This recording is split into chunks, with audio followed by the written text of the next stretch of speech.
Vuelta nomás entonces, segundo bloque de Todos a la Cueva. Tenemos una gran invitada especial. Por más de que me quiera... Salimos al aire, Paula, estamos al aire, te comento. Estamos en el aire como... Sí, así. Como Mazot. Como Mazot, exactamente. Estás filmando.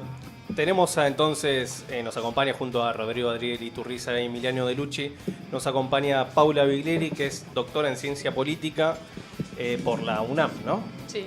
Por la UNAM. ¿Y tenés un postdoctorado o...? Sí. ¿En qué?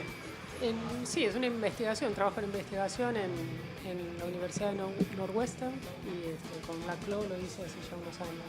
¿Y sos también investigador del CONICET? Sí. Bueno, también vamos a estar tocando un poco, si te puedo que hables un poquito más cerca del micrófono. Bueno. Ahí, perfecto, ahí se escucha genial.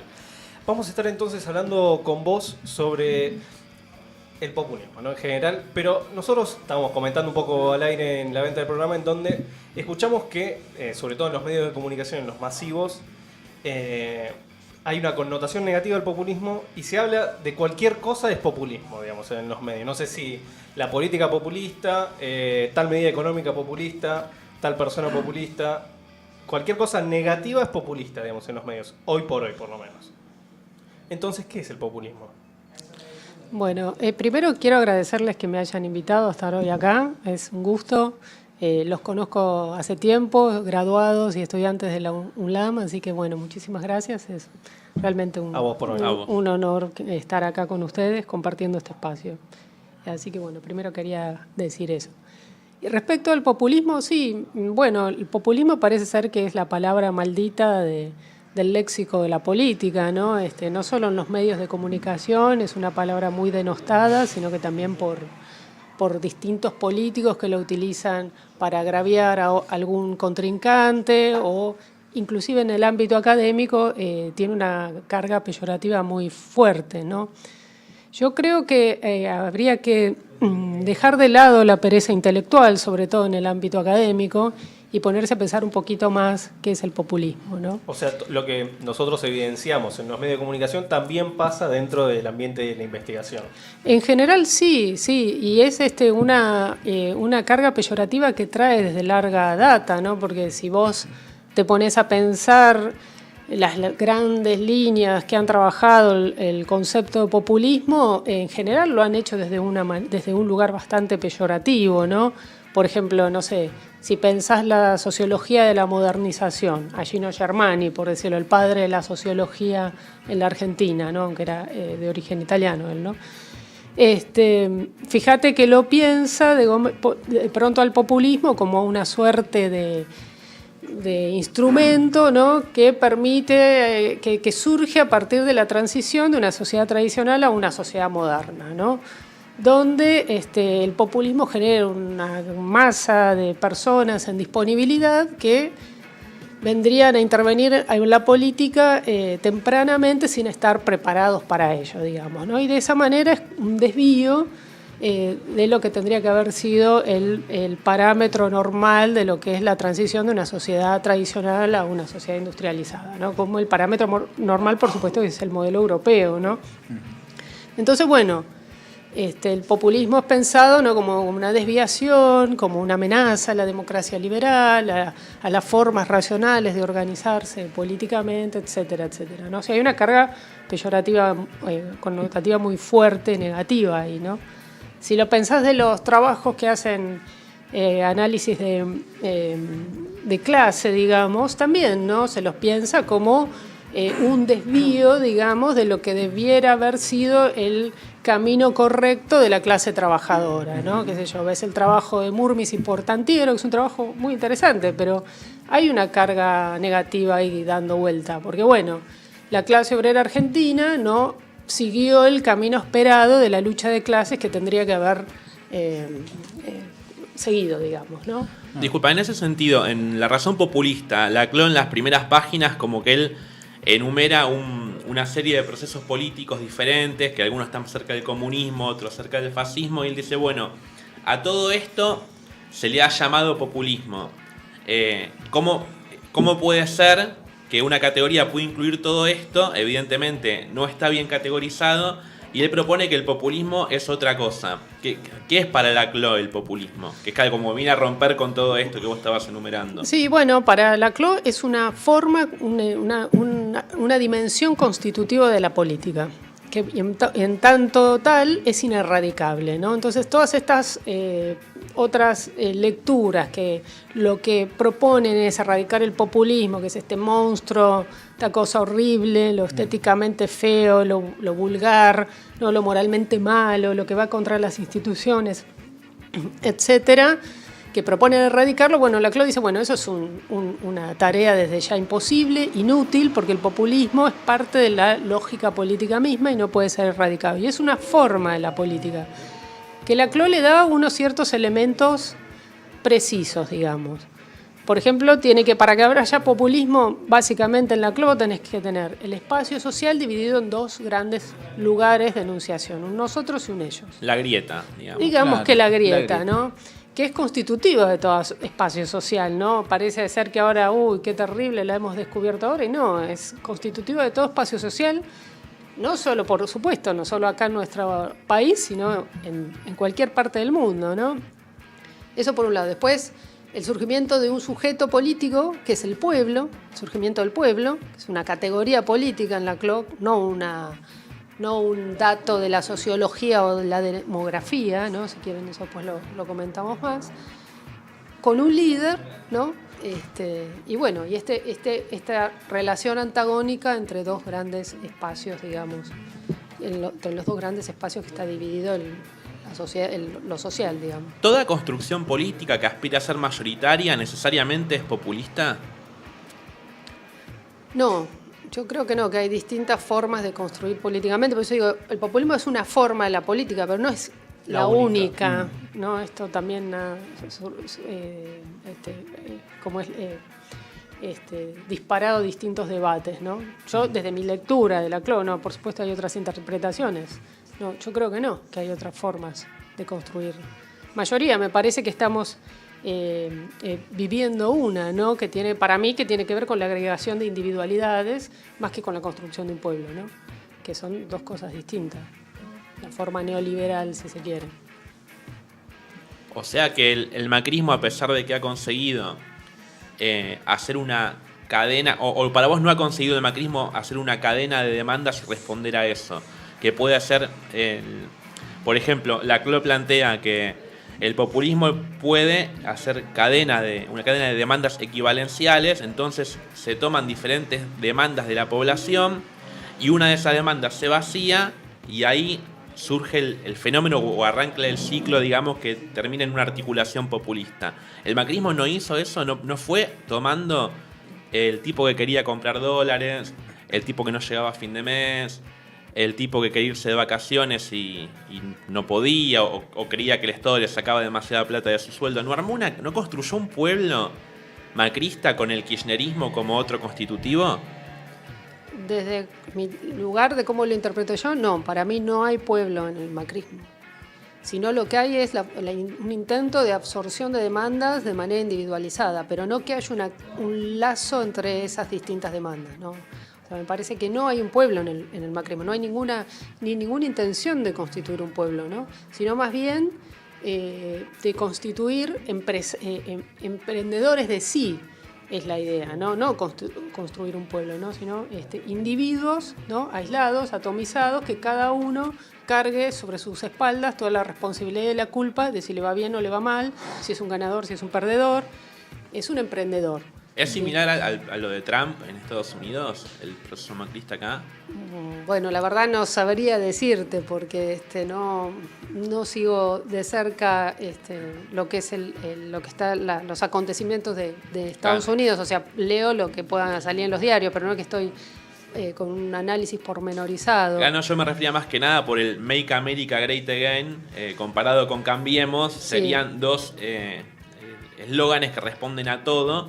Sí. A demandas muy diversas y terminan cayendo en eso. Bueno, yo quiero que América vuelva a ser lo que antes, yo quiero que Estados Unidos tenga el potencial de antes, y acá era, bueno, yo quiero cambiar para hacer otra cosa.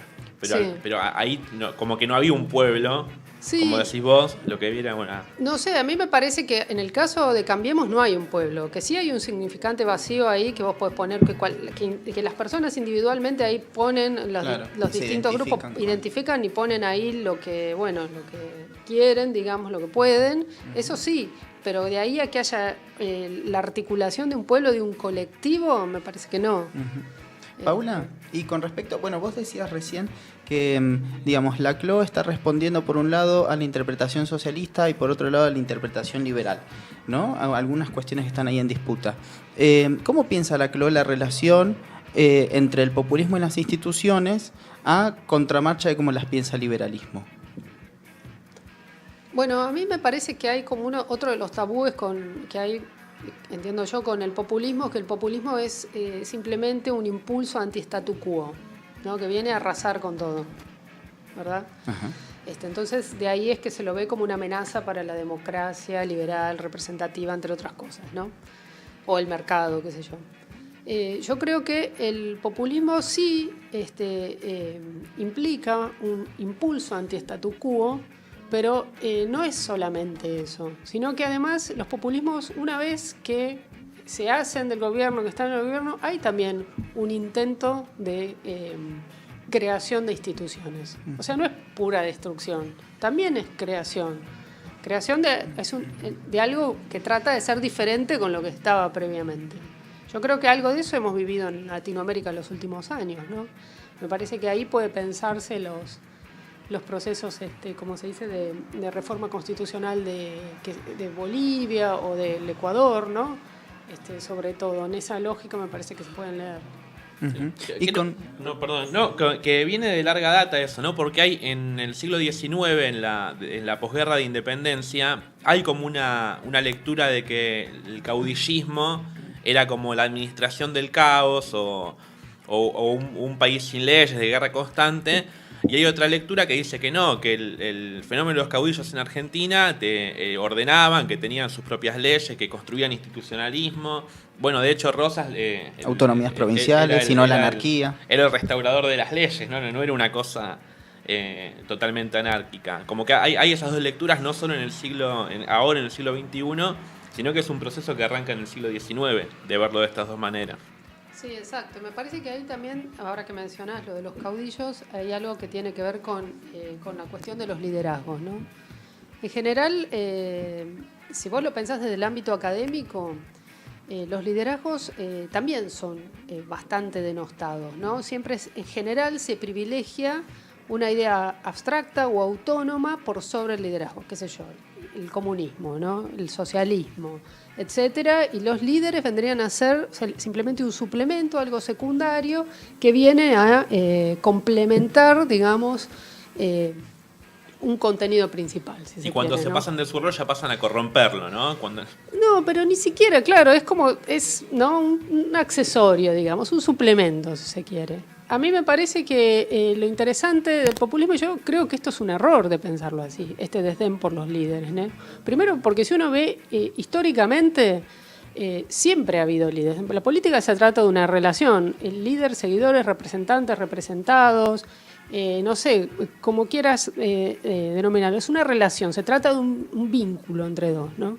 Eso por un lado, pensarlo ahí. Y aparte, si lo mirás históricamente, no sé, hasta en las experiencias más horizontales que ha habido, o intentos más horizontales, siempre hay un liderazgo, qué sé yo, la antigüedad, la Atenas democrática tuvo un líder como Pericles, qué sé yo.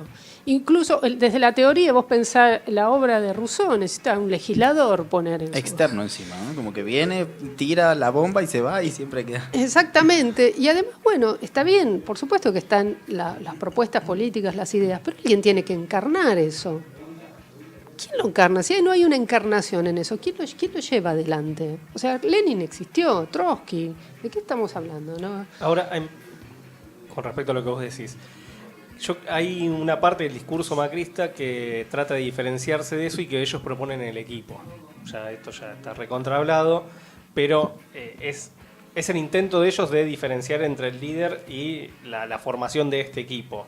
¿Se puede seguir pueden seguir manteniendo este discurso, digamos, con respecto al paso del tiempo? Porque sí o sí sabemos que Macri hoy es el líder de Cambiemos en ese sentido. Sí, y no solo, también la gobernadora Vidal me parece que es una figura muy importante, una líder importante ahí. Yo creo que la idea del equipo es bien, es reflejo de esta lógica neoliberal de ganadores y perdedores. ¿Qué es un equipo? Un equipo compite, sale a la cancha, corre una carrera, de, qué sé yo, el equipo de, no sé, yo no sé, de estas cosas. De garrocha. De lo que sea, ¿no? Tiene que ver con paso de posta ese.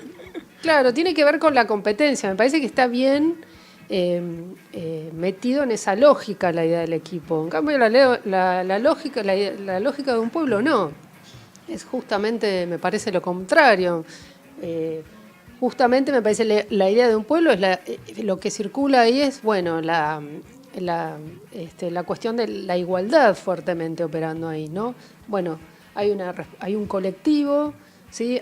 Somos todos primus inter pares, ¿no? Donde, bueno, hay más lazos de solidaridad, eso es lo que está jugándose en la idea y en el imaginario de un pueblo, ¿no? Me parece que el equipo es otra cosa, es alguien que sale a competir y a ganar, y bueno, ganaste, genial, perdiste, y bueno, sos un salame, no sé cómo. Y ahora, te iba a preguntar algo y se me acaba de ir, pero... no, salame de esta, pues ya pasate, es increíble. Me tengo que levantar de acá del Alzheimer, me voy. No, con respecto al líder, ¿qué sucede cuando... Bueno, que eso ya estamos viendo qué sucede, ¿no? Pero en los procesos políticos que hay un líder muy identificado, ¿qué sucede cuando el líder se agota? ¿Cómo se da el relevo o cómo se plantea el problema del relevo del líder en los momentos que sigue siendo demasiado importante para esa construcción, para esa articulación? Sigue siendo demasiado importante. ¿Cómo se da el reemplazo cuando no es tan importante como para ganar la elección? Para plantearlo en un tema concreto, ¿no? En el caso de... Estás pensando en Cristina. De Cristina. Sí. Cristina sigue siendo importantísima como líder del Movimiento Nacional Popular, pero su importancia no es tan grande como para permitirle derrotar a su enemigo político. ¿Cómo se da el reemplazo o el relevo? ¿Cómo puede pasar? ¿Se puede hacer una construcción paralela? Yo no estaría de acuerdo al principio con que su importancia no es tan grande. Yo creo que la importancia de Cristina es absolutamente decisiva, ¿no? Marcó un quiebre, el kirchnerismo marcó un quiebre con todo un proceso que desde mi punto de vista venía desde la apertura democrática hasta acá. Quizás estoy siendo injusta con algunos momentos del alfonsinismo, pero que fue todo un proceso que bajo distintos gobiernos se instaló una vida de derechas. Y el kirchnerismo vino a romper eso. Al menos lo incomodó esa vida de derechas. A algunos les gustará o no esta lectura, pero me parece que hay algo de eso jugando. Y Cristina me parece que no es una figura absolutamente central. Hoy, bueno, está bien, estamos en una coyuntura donde las encuestas dan que tiene una imagen negativa alta, donde hemos visto que fue derrotada en la provincia de Buenos Aires por dos personajes bastante menores, pero sí que respondían a la gobernadora Vidal. Entonces, bueno, decir... Fuerza gobernadora respondían ahí. Exactamente. Ahora, me parece que no, yo no diría que Cristina no es ahora tan importante. A mí me parece que es absolutamente decisiva Cristina, que tiene que estar adentro del armado. No, ahora, sin duda. Yo creo que este es un tema, no solo es un tema de los populismos, ¿no? ¿Qué pasa con los liderazgos? Pero el liderazgo va más allá de la mera voluntad de la persona que lo encarna. Cristina se puede querer correr del lugar, como pareciera, no tengo idea yo, ¿no? Es que está tratando de correrse para abrir paso a la unidad de la oposición y sin embargo, bueno, va más allá, porque ella está investida en un lugar, ¿no? Investida liminalmente, digo, con afecto en el sentido de amor de un lado y odio del otro, ¿no? A eso iba, como que es más fácil votar a un líder que a una idea, pero también es más fácil atacar a un líder que a una idea, ¿no? Yo creo que cambiemos juego un poco con eso, ¿no? Es más difícil atacar al liberalismo que a Mauricio Macri. Por eso él dice, bueno, yo soy parte de un equipo, yo me muevo, en cambio a Cristina, como es más fácil amarla, pero es más fácil, a Cristina y a los líderes en general, es más fácil que sean blanco de ataques, ¿no? Más fáciles de golpear. Sí, pero bueno, las ideas si no tienen carnadura no no juegan en política, por decirlo de alguna manera. Entonces, me parece que es inseparable de alguna manera la propuesta política con la persona que la encarna, o las personas que la encarnan. Y me parece que el tema de la transición con los liderazgos es el tema de los populismos, pero no solamente, también de los armados políticos donde vos tenés líderes, qué sé yo, no sé, en un futuro, ¿no? Yo creo que esto es una cuestión que funciona así. Llega un momento que sí, se van desgastando los líderes, empieza a haber toda una reversión de ese amor, puede pasar al odio, etcétera. Esto en algún momento a Macri le va a llegar, a Vidal le va a llegar, y ellos van a tener esta misma dificultad. Bueno, a ver con quién seguimos, si es que siguen, ¿no?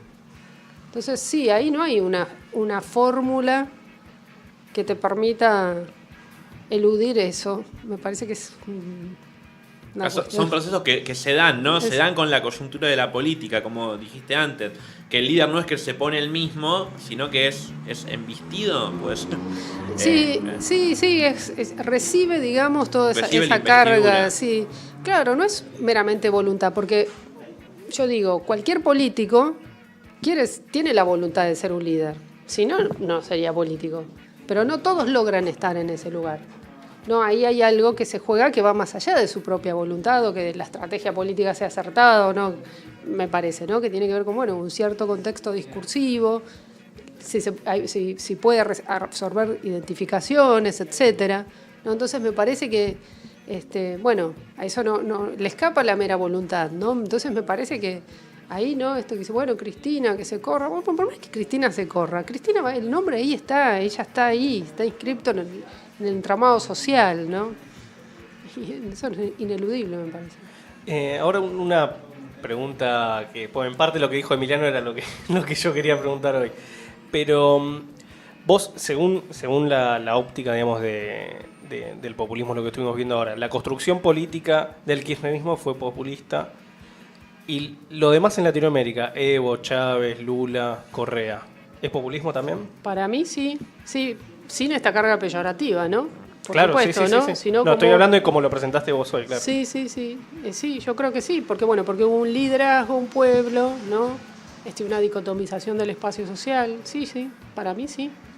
¿Y por qué crees que, o sea, el único que se mantiene de los que nombré, Chávez falleció, ¿no? Pero el único que se mantiene en pie y gobernando es Evo, de los que nombré recién. ¿Por qué crees que está ese desgaste o que ya no están en funciones ya estos líderes populistas? Y a mí me parece porque como toda formación política tiene sus límites, ¿no? El populismo. Yo creo que una vez que gran parte de aquellos que se sintieron interpelados por estos populismos, que encontraron sus demandas satisfechas, no hay voluntad de seguir protagonizando los distintos antagonismos que necesariamente surgen cuando vos estás tratando de cambiar las cosas. Porque si vos querés mover el status quo, cambiar ciertas cosas, va a haber antagonismo porque vas a tocar los intereses de algunos en pos de favorecer a otros. Si vos querés redistribuir el ingreso, sí va a haber antagonismo, ¿no? O sea, lo que pasó con la crisis de la 125, ¿no? Entonces me parece que hay un desgaste, ¿no? Por eso, por un lado. Después, que esta expansión de la cadena equivalencial, ¿no? Digamos, todas las demandas que se van agregando ahí en ese pueblo populista. Hay un momento que esa expansión ya se agota, tiene su límite, no todo puede entrar. En ese sentido, te voy a hacer una pregunta un poco marxista quizá. Cuando vino Laclau, que habló en Filo, a él le hacen una entrevista antes de que hable él sugiere, no recuerdo qué dice exactamente, pero él sugiere que fue necesario el periodo neoliberal para que surjan los populismos latinoamericanos o que los populismos surgen como están engendrados en ese periodo neoliberal. Hay y el sentido que decía el autor del agotamiento, de que el único que quedaba en pie era Evo. ¿Hay una relación entre la realidad material de los pueblos y la posibilidad de generar articulaciones populistas, que es un poco lo que dijiste vos recién? Hay ciertas demandas que llevaron a la elección de todo este tipo de estos presidentes de centro izquierda, populista, etcétera. estos procesos brindaron realidades materiales diferentes a los pueblos, elevando el nivel de vida.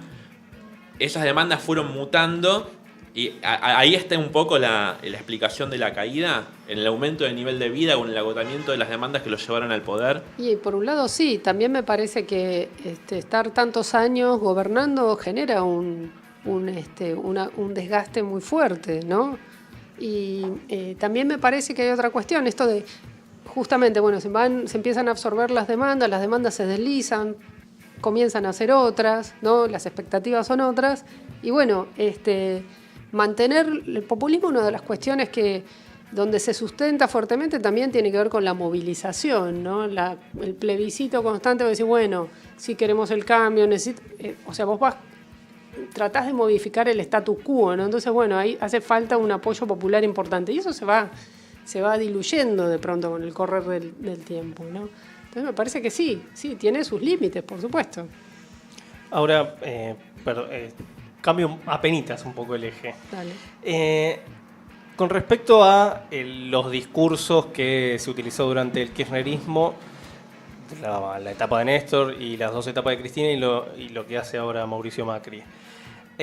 Lo que se ve es que la construcción política, o por lo menos lo que veo yo, es que de manera discursiva interpelaba más durante el kirchnerismo a los sectores de capas bajas, digamos, donde más económicamente influyó fue en esos sectores, pero también mucho en los sectores de capas medias, pero el discurso no iba tanto a las capas medias sino a las capas bajas. Ahora, el macrismo como que invierte un poco eso y hace el discurso para la capa media, y por un tema aspiracional termina llegando a la capa baja ese discurso, o por lo menos es lo que creo yo, y que las mayores satisfacciones de las demandas las da en la capa media. Y en la alta. Y en la alta, bueno, claro.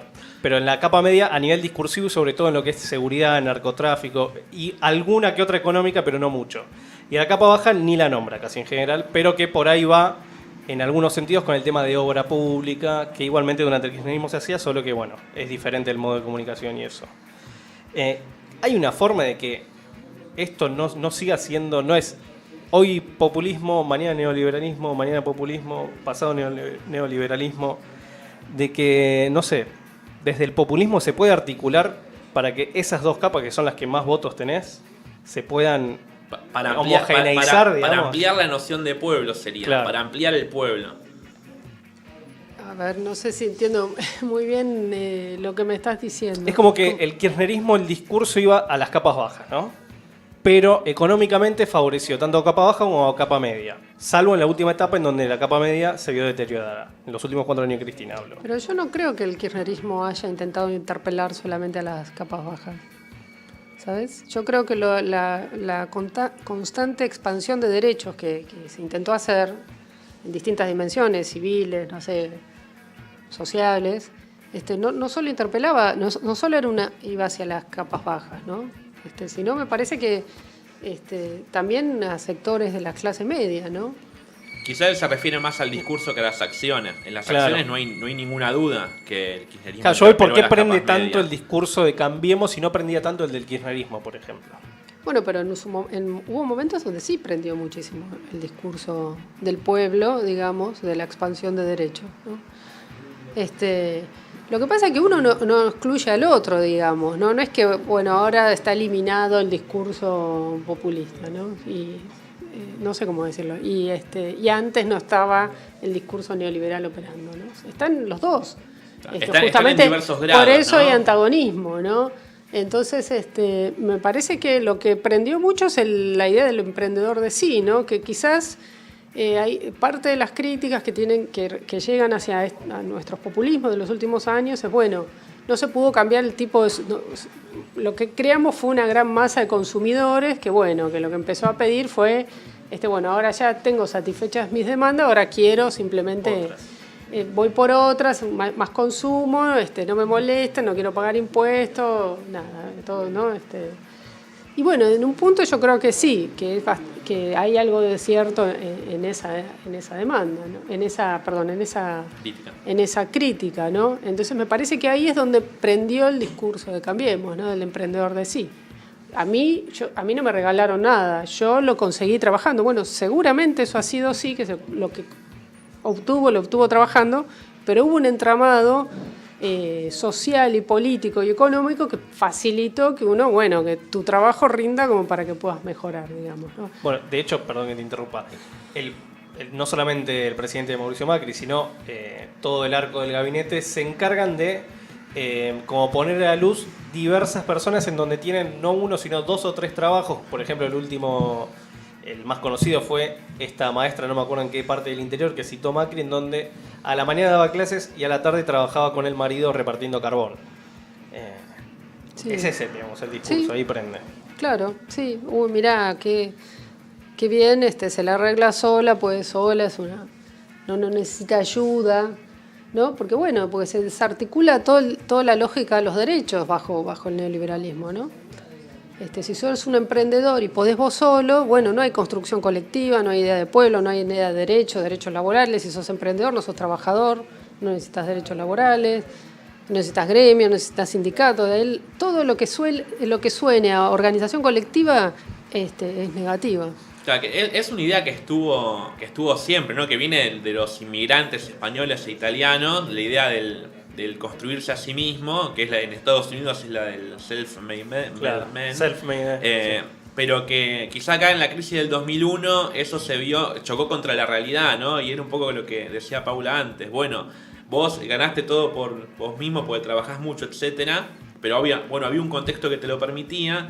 El 2001 demuestra que eso desaparece y toda esa gente que trabajaba mucho, que se esforzaba mucho, que era muy meritócrata, igual cayó en la crisis. Ahí surge el kirchnerismo y después como que se olvidó fácil. ¿No te parece que se olvidó fácil todo eso? Que pasó la historia muy fácil y ahora volvió el discurso muy renovado, el de la meritocracia, el de...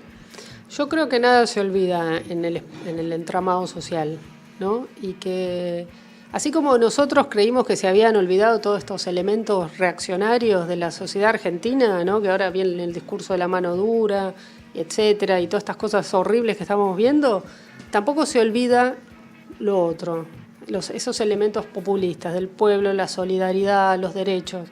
Y en este momento, digamos, estamos en una situación de correlación de fuerzas en desventaja, pero nada te dice que eso no se pueda reactivar en un futuro, ¿no?